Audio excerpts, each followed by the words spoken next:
Hi, my name is Christy, and this is the American Chinese Food Show where we analyze historical artifacts like vintage menus, recipe books, photographs, and text to tell the story of American Chinese food. We will spend 2 episodes talking about the waves of immigration that shaped the Chinese restaurant business in the United States and Canada.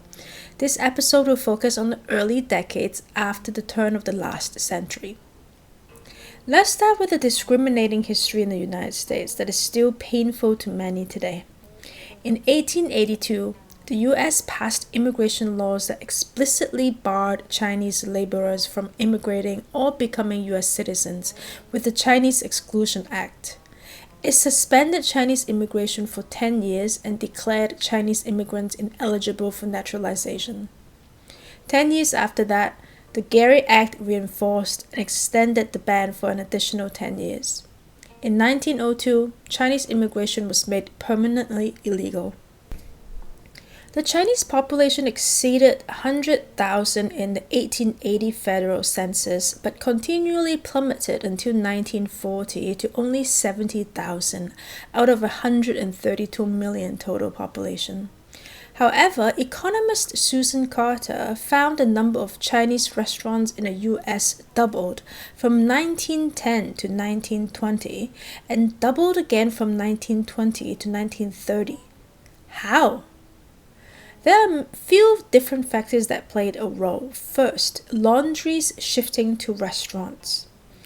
Chinese were barred from regular jobs. They had to be self-employed in order to make a living. It didn't really leave them that many choices. So they provided necessary services to the main population that no one else wanted to do, initially setting up laundries and later shifting to restaurants. This article from the New York Tribune in 1921 claimed the chief livelihood, the laundry business, was diminishing because of the advent of the steam laundry, which is run on Henry Ford lines of quantity production. The Chinese showed their resourcefulness by changing the lettering of the signs over their places of businesses. Instead of laundry, they made those signs read restaurant. Second, special merchant visas to Chinese restaurant owners. Although the Exclusion Act was in effect, the law permitted Chinese merchants, diplomats, and students to enter the country. A man who could prove his merchant status could obtain a merchant certificate, allowing him to travel between China and the United States and bringing his wife and family. Historian Heather Lee pointed out, a 1915 court case granted special merchant visas to Chinese restaurant owners that allow them to bring back employees. So on top of those who were already in the United States, we also saw flows of newcomers from China going into the restaurant industry as a way to bypass restrictions in immigration law.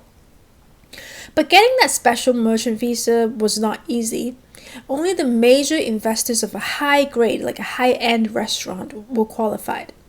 They had to manage the restaurant full-time for at least a year. They also couldn't do any menial work like line cooking or waiting tables. So to get around these hurdles, Chinese immigrants pool the money to start luxury chop suey houses and palaces, and each investor would take turns running the joint for a year until they earned that merchant status and are able to then bring more of the relatives over to work in the restaurant. And those relatives would then work and save enough money to be partners in their own restaurants. So the cycle kind of continued. And lastly, Chinese immigrants moving out of urban centers to open up restaurants. As the enforcement of the exclusion took hold, Chinatown in major cities shrank, partly due to being targeted by urban planners for partial or complete demolition. Many Chinese who already made their way to the United States were forced to seek opportunities elsewhere, sometimes in chief towns of predominantly rural counties. Just how far-reaching Chinese restaurants were. According to John Yong in the book Sweet and Sour, Life in Chinese Family Restaurants, in the late 1880s, on top of the restaurants that sprang up along the major rail routes in Stockton, Sacramento in California, and Montello in Nevada, every town of any size in Idaho had at least one Chinese cafe. And Chinese restaurants moved further east near the Rocky Mountains like Salt Lake City, Denver, southwest to Phoenix, Albuquerque, San Antonio, and Houston, all the way to St. Louis, Milwaukee, and Minneapolis. So despite the harsh immigration policies, instead of being eliminated, businesses run by Chinese grew in the United States in the form of restaurants. These policies also incidentally shaped the foundation of American Chinese food in mainstream American society. So we have high-end chop suey restaurants in urban centers like Chicago, New York on one hand, and smaller restaurants in more rural areas on the other, without easy access to Chinese ingredients or to stoves equipped for wok cookery. Both served kind of quasi-Chinese dishes to clientele who would have had no previous exposure to Chinese cooking. Things did not change until the 60s, when significant policy changes in the United States and China opened a new chapter of Chinese migration. We'll talk more about this in the next episode.